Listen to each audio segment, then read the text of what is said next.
We begin with Russia's invasion of Ukraine showing no signs of slowing down. The mayor of the southern city of Kherson says Russian troops have taken control of the city's administration to defend Europe and the world, as he put it.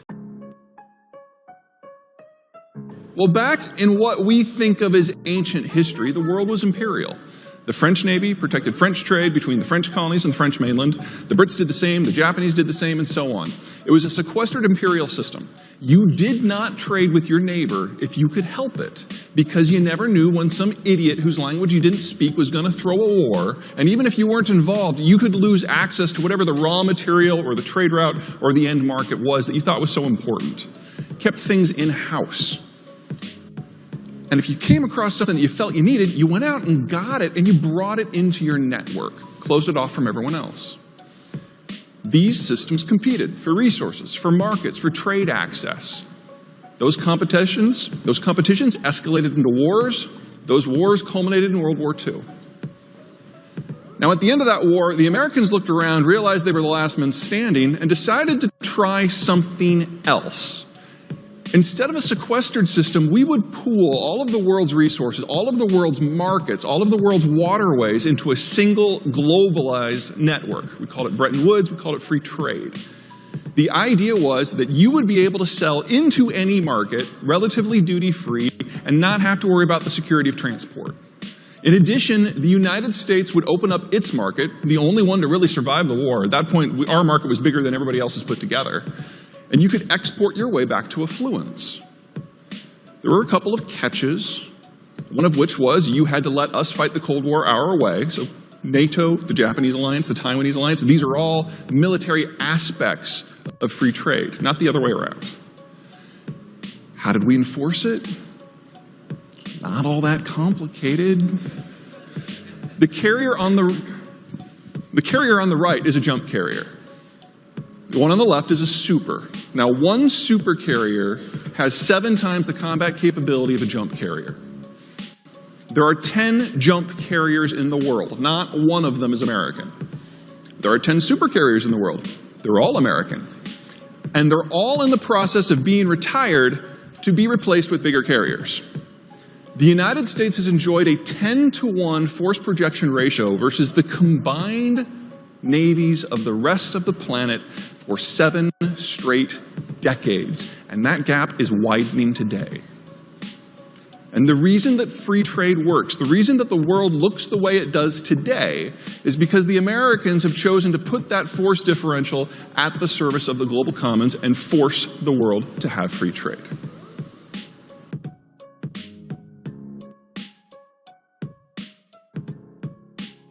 As Nuno said, tonight I'm going to talk about the false promise of liberal hegemony. For those of you who were here on Monday night, you know that what I did was I really talked about liberalism and didn't say much about foreign policy. This is the first of my 2 talks tonight and tomorrow night that really do with the international dimension of liberalism. The first talk was all about just sort of getting at the essence of liberalism. The outline for tonight is that I'd like to start by defining what I mean by liberal hegemony and explain to you why states pursue it. Then I'd like to explain when states pursue liberal hegemony. So the first part will deal with the why, the second part is when. And then in the third part, I want to talk about what it looks like in practice, and then finally explain to you why it is prone to fail disastrously. So the first part of the talk is on the subject of what is liberal hegemony. Just a few words about its policy relevance. Then what I really want to do is talk about its theoretical underpinnings. With regard to its policy relevance, I think almost everybody who studies IR in my world agrees that it has been the foreign policy of the United States since the Cold War ended, that the United States has pursued liberal hegemony.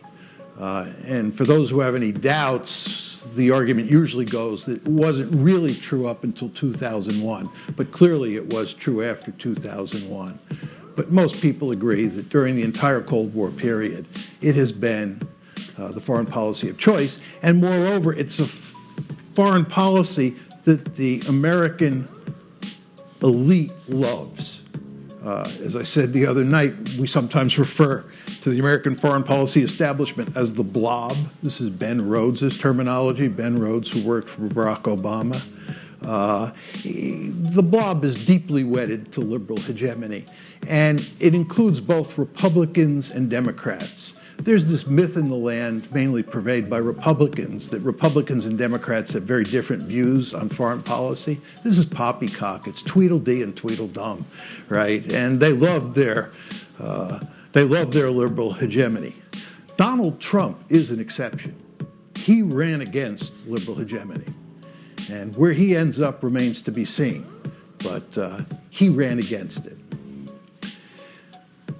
Now, a little bit about the analytical foundation of liberal hegemony. And this grows out of my discussion from last time. As I said to you, liberalism is at its root a political philosophy that focuses on the individual and places enormous emphasis on inalienable rights. Inalienable meaning they apply to everybody and they cannot be taken away. And the point I made last time, and I'd like to emphasize again tonight, is when you marry that sense of individualism with inalienable rights, you get a universalist ideology. Right? And the point I made last time and make again here is that liberal hegemony, or even liberalism, when it applies to foreign policy, has this universalist dimension that is of great importance. And what it means in terms of a broad foreign policy goal is that you quickly become consumed with spreading liberal democracy across the globe. That emphasis on inalienable rights, which leads to universalism, produces a foreign policy that emphasizes the spreading of liberal democracy. And there are three reasons for that. This really gets to the heart and soul of the argument, and I'll unpack them all, but just put them up in laundry list fashion right now. You want to spread democracy for three reasons. One, to protect human rights across the world. Two, to cause international peace. And three, to protect liberalism at home. And again, all of this grows out of the emphasis on individualism and inalienable rights, as I'll make clear as we go along here. So let me start by talking about protecting human rights across the world.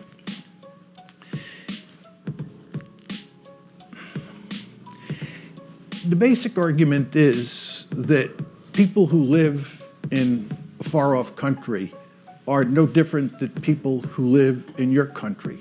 Borders actually don't matter very much. Rights are of great importance, and everybody has rights.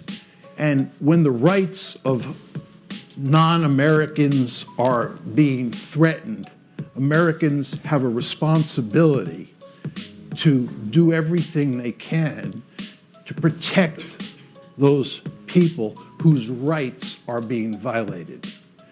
And of course, the most important right here is the right to life. If some foreign dictator is murdering large numbers of his or her people, the United States has a responsibility that grows out of this universalism to protect the rights of those individuals that are being violated.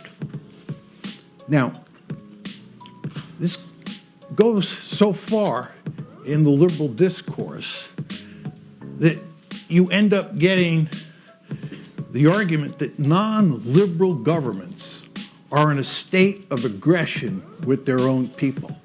Just think about that statement. This is Michael Doyle, mainstream, prominent, liberal international relations theorist at Columbia University.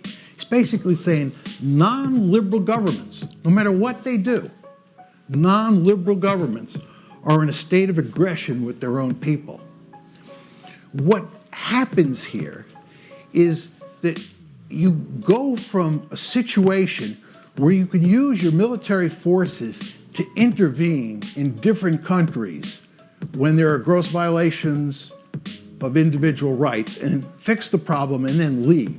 You go from that more modest policy to one where you decide that the best way to protect rights is simply to turn another country into a liberal democracy. Because once it's a liberal democracy, the individual rights, which are privileged in liberalism, are protected by definition. So if you have a planet that is filled with nothing but liberal democracies, the problem of gross violations of human rights is simply taken off the table. If you merely just act like a fire department and you only intervene in those situations where you see rights being violated, you fix it, and then you get out, you don't ultimately solve the problem. So what this emphasis on protecting rights does, especially when it's taken in the form that Michael Doyle lays out, it leads to the belief that what you want to do is populate the planet with liberal democracies. Spread the liberal democracy. It leads to international peace. Virtually everybody in this audience, I'm sure, knows all about democratic peace theory.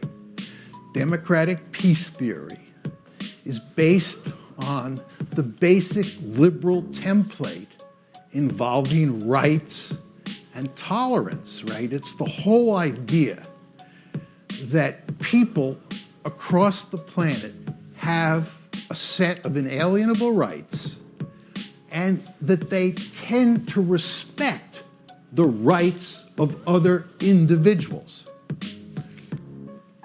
right? And that leads to international peace, right? If you can spread democracy across the planet. In other words, if you create a world of all democracies, they're not going to fight against each other because people respect the rights of people in other countries and they're tolerant. The tolerance grows out of that emphasis on inalienable rights, as I talked about last time. This is basic democratic peace theory, and this is the basic liberal logic that underpins it. Right? Moreover, it solves the twin problems of nuclear proliferation and terrorism. Right? If you have peace, you don't need nuclear weapons. There's no need for nuclear weapons in a world where there's nothing but liberal democracies. And terrorism is certainly not going to be a problem because in the liberal story, liberal states never engage in terrorism. It's always non-liberal states. So the idea is to create a world where they're just liberal democracies. And this is the rationale for invading Iraq. Sometimes people will say to me, John, how can you say that invading Iraq was based on a liberal theory? Well, the invasion of Iraq and the Bush doctrine more generally, as I'll make clear as we go along here, was based on the assumption that if you could go into Iraq, go into Iran, go into Syria, you could turn the greater Middle East into a sea of democracies. You could turn them into a sea of democracies, cause peace, there would be no nuclear proliferation, and there would be no terrorism. That's what they thought would be the end result. This is why the Bush administration thought that Al-Qaeda itself was not the problem. Al-Qaeda was part of the problem, but rogue states in the Middle East, rogue states meaning non-democracies that don't dance to America's tune, have to be turned into liberal democracies. So once that happens, then you turn the Middle East into a zone of peace. And oh, by the way, this is exactly what happened in Europe, according to the liberal story. Why do we have peace in Europe? Because it's filled with liberal democracies. And I'll talk more about this in the context of NATO expansion. They don't fight each other. You don't get terrorism. You don't get nuclear proliferation. Third, just on the business of international peace.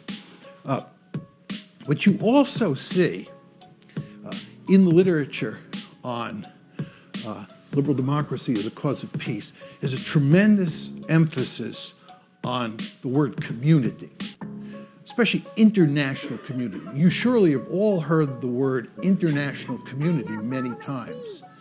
international community is very much a liberal term. Think about the opposite of international. It's national. When the journal International Security was created, there was a huge debate about whether to call it national security or international security.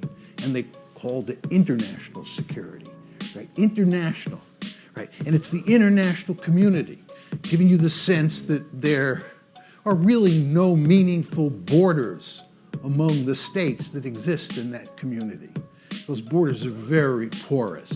We talk about the transatlantic community. We talk about the European community, the EC. We went from the European Steel and Coal Community to the European community to the European Union, right? But the European community. We talk about security communities, Carl Deutsch's famous term. Woodrow Wilson used to talk about communities of power, right?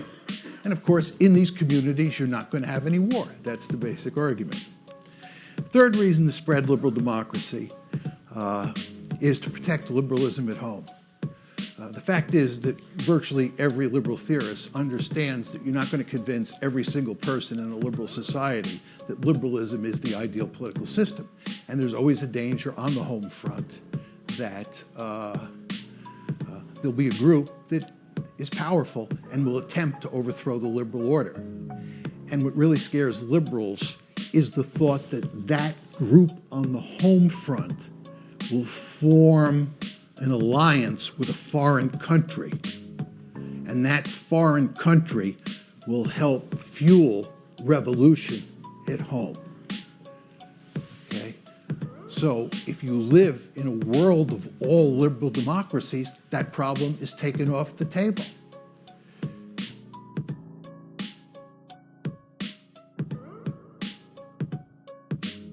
So this is a volatility constraint that produces an angry politics. Let me explain why in more detail.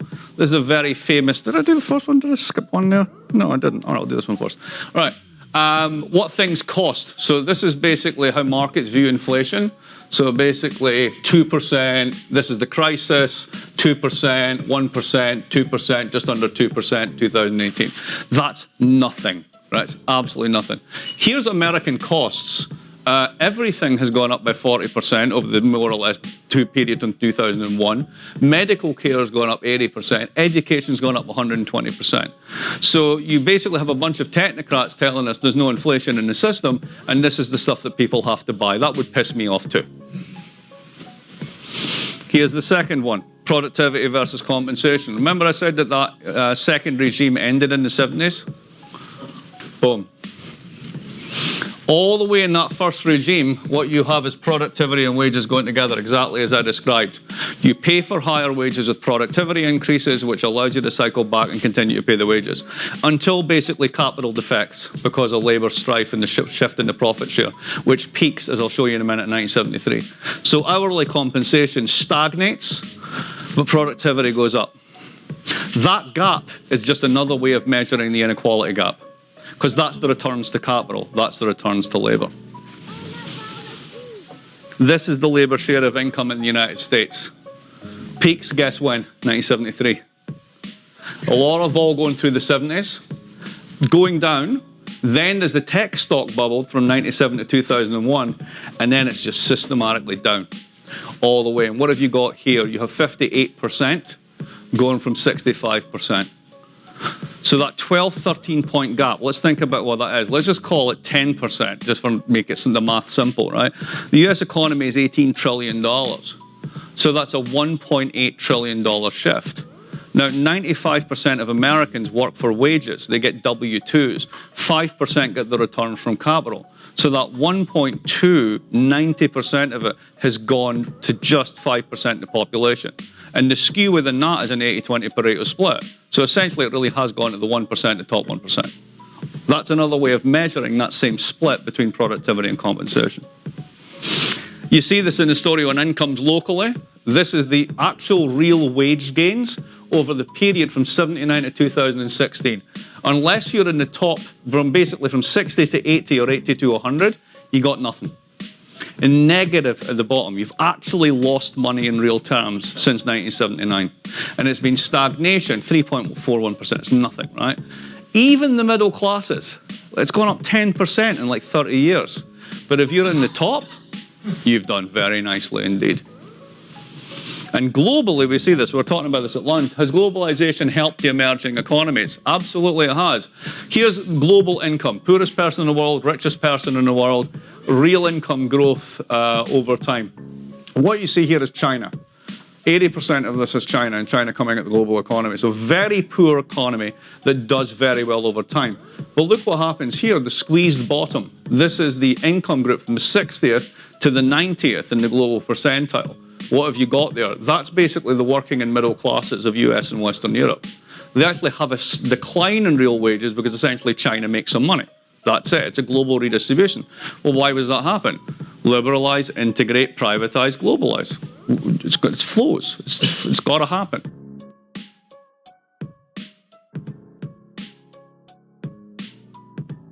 These are the big kahunas. These are the big countries that matter. And of course, the two countries that matter the most historically are Germany and Russia, or for most of the 20th century, Germany and the Soviet Union. And I put them in red because, as you well know, both Germany and the Soviet Union fought bitter wars in Poland, in Ukraine, and we could add in Belarus as well, if need be. But as we go along here, you want to keep in mind that Ukraine is right next to Russia, and Poland is right next to Ukraine. And then out further west is Germany and France. Take this a step further. This is the ethnic breakdown of Ukraine. I'm going to show you a number of maps, all of which are designed to show you that Ukraine is a badly divided country, and what's taking place inside Ukraine today is in good part a civil war. And to that extent, it doesn't have that much to do with what the Russians or the West are doing there. And as you can see in red are mostly Ukrainian-speaking people. And then as you move further east, you're talking about lots of Russians and certainly lots of Russian speakers.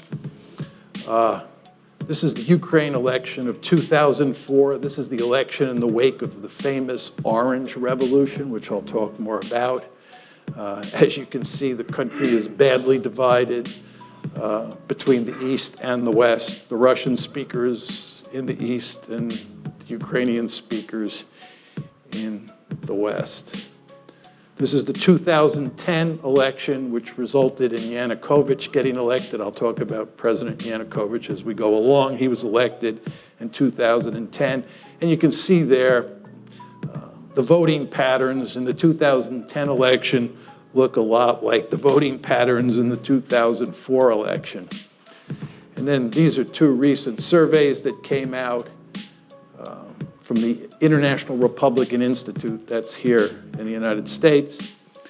This one says, if Ukraine could enter only one international economic union, which of the following should it be? And of course, the blue is the EU, and the light blue is the customs union, or actually the red is the customs union of Russia, Belarus, and Kazakhstan. And the cities up at the top are in Western Ukraine, and the cities down on the bottom are in Eastern Ukraine. So you can see very clearly that people in the West would like to join the EU. People in the East have little interest in joining the EU. Those are the EU numbers. Here are the NATO numbers. I mean, these two charts look virtually the same. But all of this tells you that you have a badly divided country. And the conflict between the West and Russia over Ukraine is played out in the context of this situation. This is a simple little view graph that shows Europe's dependence on Russian gas. It's quite clear from that view graph that many of the countries in Eastern Europe and even countries like Germany are heavily dependent on Russian natural gas. And of course, that gives the Russians lots of political leverage in this crisis, and it makes it very difficult for us to put pressure on the Russians. Okay, those are just a number of preliminary comments I wanted to throw out just to set this up. Let's talk about the causes of the conflict. I think if you're going to talk about the causes of the conflict, you have to come at it from three different perspectives. First of all, you have to ask, what are the deep causes of the crisis? What are the structural factors that underpin this conflict? Then you have to talk about the precipitating causes, because the crisis broke out on February 22nd, 2014. Things were not terrible until February 22nd, 2014. And that's when everything went to hell in a handbasket. And the question is, what caused it then? If you focus on deep causes, it can't tell you why something happened in February 2014, but the precipitating causes is designed to get at that. And then what we want to talk about is the Russian reaction. Why the Russians did what they did with regard to Crimea, with regard to Eastern Ukraine. We want to talk about exactly what they did and then why they did it. So let's start with the deep causes. My argument is that the West is principally responsible for this mess, not the Russians. This, of course, is not the conventional wisdom in the United States. And in fact, except for Steve Cohen, who's now at Princeton, now at NYU, he used to be at Princeton, Henry Kissinger, and maybe a handful of other people, there are not many people who agree with me. But I think the facts are quite clear on this, that the West is responsible. And my aim is that the main deep causes, the aim of the United States and its European allies, to peel Ukraine away from Russia's orbit and incorporate it into the West. Our basic goal has been to make Ukraine a Western bulwark on Russia's border. And Russia says, this ain't happening, period, end of story. And we will do everything we can to make sure it does not happen. That's the deep cause. Now, take it a step further. There are three key elements in our strategy. The first is NATO expansion, and in many ways the most important. And I'll talk in some detail about that in a second. But as you all know, since the Cold War ended, starting with the Clinton administration, we have been moving NATO eastward toward Russia's border. And the Russians have said, this is an absolute no-no. And I'll walk you through the story in a minute. Second is EU expansion. EU expansion is all about integrating Ukraine economically into the West, the way we are in the process of integrating Poland, the Czech Republic, Slovakia, the Baltic states into the West. And of course, we're doing that with NATO as well. These are two sets of institutions, NATO, military institution, the EU, an economic institution. And the idea, again, is to take Ukraine, peel it away from Russia, and make it part of the West. The third part of the story is fostering an orange revolution. This is all about promoting democracy in Ukraine and in other places. As you all know, the United States runs around the world trying to topple regimes and put in their place democratically elected regimes. And for almost all of you, me included, it's hard to be against promoting democracy. We all love democracy. But if you're Vladimir Putin, or if you're part of the leadership in Beijing, when the United States talks about democracy promotion, that means toppling your regime. And you won't be surprised to hear this. They don't like that in Beijing, and they don't like that in Moscow. Right? They do not like that. Right? The Chinese believe that we're behind the protests in Hong Kong. You go to Beijing, you talk to Chinese elites, the idea that we're promoting democracy around the world, and especially in East Asia, just drives them crazy because they think they're in the crosshairs. And you know what? They are in the crosshairs because our basic strategy is to topple regimes all over the world, not simply because we like democracy, but because we believe that whoever gets elected will be pro-Western. So we're killing two birds with one stone. We're promoting democracy and getting leaders who are pro-American. But again, you can see the strategy here: NATO expansion, EU expansion, and promoting democracy. Say a bit more about NATO expansion because it's so important. NATO expansion took place in two tranches. The first one was in 1999. That's when you get Poland, the Czech Republic, and Hungary incorporated into NATO. The second big tranche was in 2004. And that's when the Baltic states, you can see Estonia, Latvia, and Lithuania up top, Romania, Bulgaria, these are the light brown countries. That's the second tranche of NATO expansion. Now, the Soviets made it clear from the mid-1990s they were adamantly opposed to NATO expansion. But number one, they were too weak to do anything about it. And two, it didn't involve the states that were right on their border. I mean, there's no question, as you can see from the map, that Latvia and Estonia are on Russia's border, and Lithuania as well, if you want to include that little enclave between Poland and Lithuania. But the fact is, these were very small states. It was early in the game, and the Russians were willing to live with it. But then the big trouble starts, and it comes in the famous Bucharest summit, NATO's Bucharest summit in April 2008, where at the end of the summit, a declaration is issued which says, NATO welcomes Ukraine's and Georgia's Euro-Atlantic aspirations for membership in NATO. We agreed today that these countries will become members of NATO. The Russians made this perfectly clear. This was unacceptable. Russia's deputy foreign minister said, Georgia's and Ukraine's membership in the alliance is a huge strategic mistake which will have most serious consequences for pan-European security. Putin himself said, Georgia and Ukraine becoming part of NATO is a direct threat to Russia. You all remember that there was a war between Russia and Georgia in August 2008? That war was a consequence of this, because the Georgians thought we were sending them a signal that they could get uppity with the Russians and we would back them because they were going to become part of NATO. That's not what happened. And you know what happened. The Russians clobbered the Georgians, and Georgia is in deep trouble today because it thought it could become part of NATO.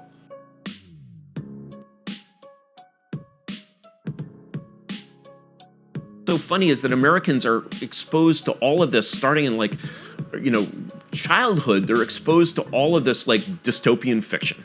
You're constantly reading about dystopias in your YA books, and you're it's nonstop.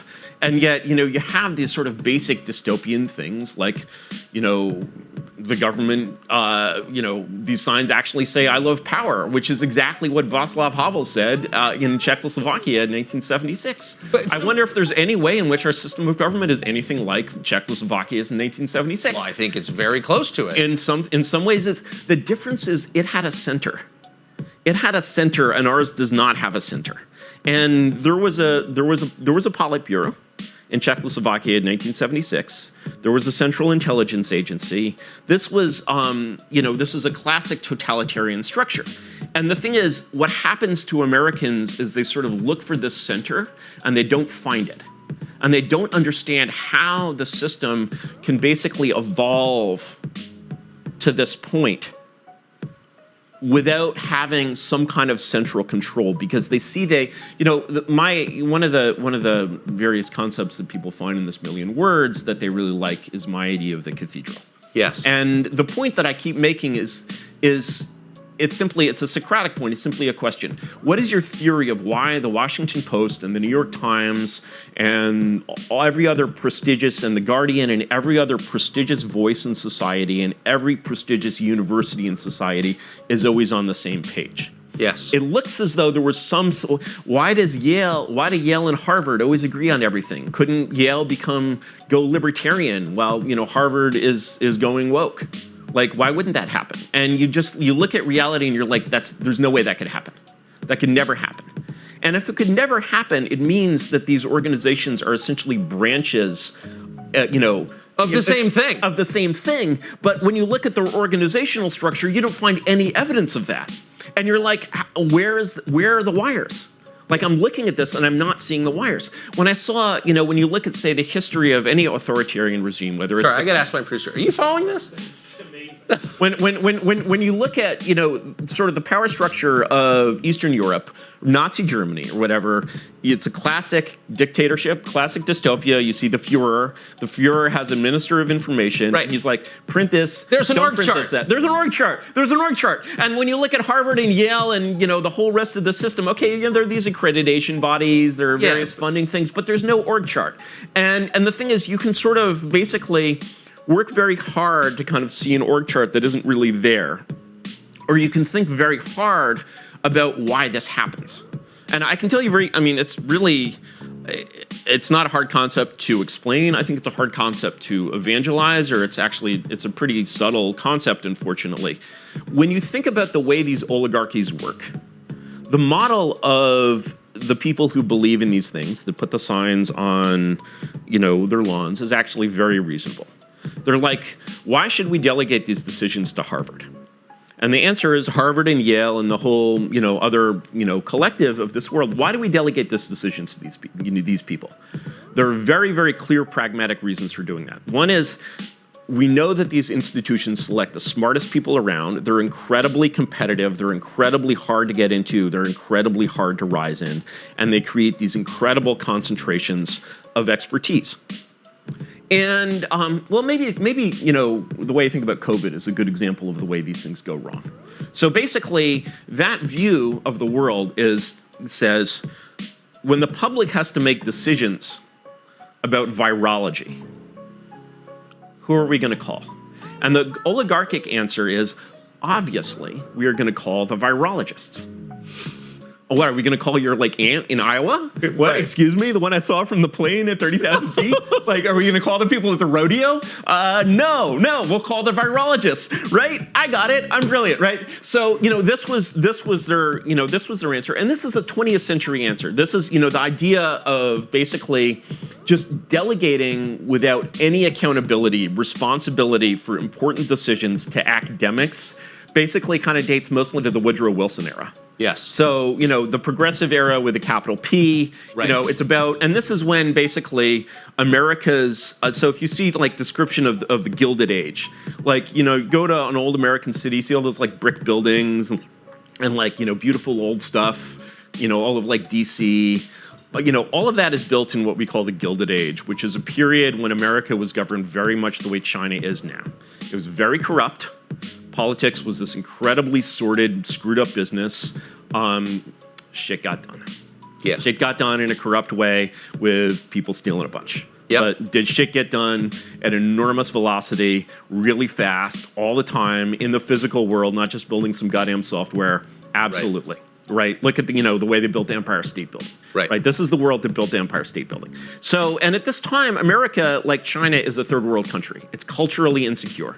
It does not have, before World War I, it's a peninsula of Anglo-American culture. The center is in London and has always been in London. The center of finance is in London. America is the periphery. American intellectuals look at this and they're like, we should be the future. Look at a map. And what we actually need is essentially, and you'll see this written very, very explicitly, for example, in Walter Lippmann, who I'm sure you've read. Yeah. Right. And what America needs is basically a new class of Platonic guardians, a new class of basically people who are sort of just are not these sordid stealing politicians. So this comes out of people like Henry Adams, for example. Yes. Who's this fourth generation super, he's from this amazing political dynasty. He's the intellectual leader of America, as the editor of the North American Review, which was the New Yorker of its day, but better. And he's basically that whole world of old money and old wealth is no, actually, this isn't working. And the new world will be a world of science. And it needs to be guided by science, and it needs to be guided by expertise. What comes out of that is the invention of sort of all these social sciences, which are really sciences of government, or probably in most cases pseudosciences of government, because they don't actually seem to work out very well when you try them. which is a thing that normally Sociology, psychology. Yeah. And so, all of these things. So you get sort of all of these sciences that are basically sciences of government and sciences of how the government should do something. And once sort of any kind of governing power, whether it's the people or a king or anything other than an oligarchy, decides that the oligarchy has the last vote, and it's the oligarchy's opinion that counts, and basically delegates it to the experts, the scientists, the mandarins, the priests, whatever you call them, you've ceded power to these people.